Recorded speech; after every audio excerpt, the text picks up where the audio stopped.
दोस्तों, क्या आपने कभी सुना है कि एक छोटे से बालक ने पूरे सूर्य को ही निगल लिया था? जी हाँ, ये कोई साधारण बालक नहीं थे। ये थे हनुमान। आज की कहानी आपको ले जाएगी उस समय में जब हनुमान जी बहुत छोटे थे और उनकी शरारतें पूरे ब्रह्मांड को हिला देती थी। कहानी की शुरुआत बाल हनुमान की भूख।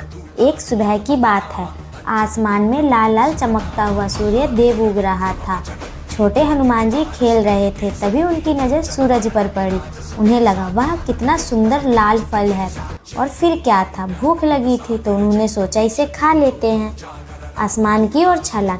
हनुमान जी ने एक जोरदार छलांग लगाई, इतनी ऊंची कि वो सीधे आकाश की ओर उड़ने लगे।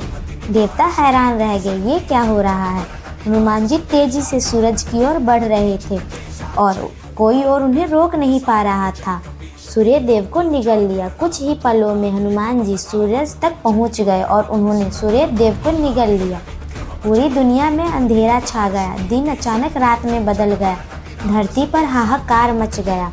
देवताओं में घबराहट। सभी देवता भागकर पहुंचे इंद्र के पास।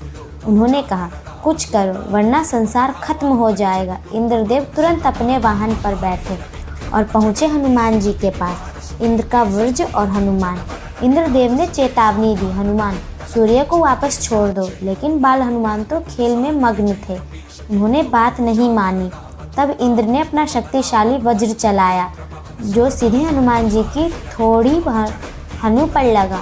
हनुमान जी बेहोश होकर गिर पड़े। वायुदेव का क्रोध। ये सब देखकर वायुदेव बहुत क्रोधित हो गए। उन्होंने पूरी दुनिया में हवा रोक दी। अब तो सभी जीव जंतु सांस लेने के लिए तड़पने लगे। देवताओं को अपनी गलती का एहसास हुआ। देवताओं का समाधान। सभी देवता मिलकर वायुदेव को मनाने लगे। उन्होंने कहा, हनुमान जी को आशीर्वाद दिया, कोई भी हथियार उन्हें नुकसान नहीं पहुंचा सकता। वो असीम शक्ति के मालिक होंगे और हमेशा जीवित रहेंगे। तब जाकर वायुदेव शांत हुए और हनुमान जी होश में आए। सूर्य देव को मुक्त किया। जैसे ही हनुमान जी ठीक हुए, उन्होंने सूर्य देव को वापस छोड़ दिया। फिर से दुनिया में रोशनी फैल गई। सबसे राहत की सांस ली। हनुमान जी की महानता। इस घटना के बाद सभी को समझ आ गया कि ये कोई साधारण बालक नहीं बल्कि भविष्य के महान वीर हैं हनुमान जी। बचपन में शरारतें होती हैं लेकिन समझ जरूरी है। शक्ति के साथ जिम्मेदारी भी आती है और गलती से सीख लेना ही असली बुद्धिमानी है। तो दोस्तों, कैसी लगी ये अद्भुत कहानी? क्या आपने पहले कभी सुना था कि हनुमान जी ने सूर्य को निगल लिया था? कमेंट में ज़रूर बताइए। और ऐसी ही पौराणिक कहानियों के लिए लाइक, शेयर और सब्सक्राइब करना मत भूलिए। फिर मिलेंगे एक रोमांचक कहानी के साथ। तब तक के लिए जय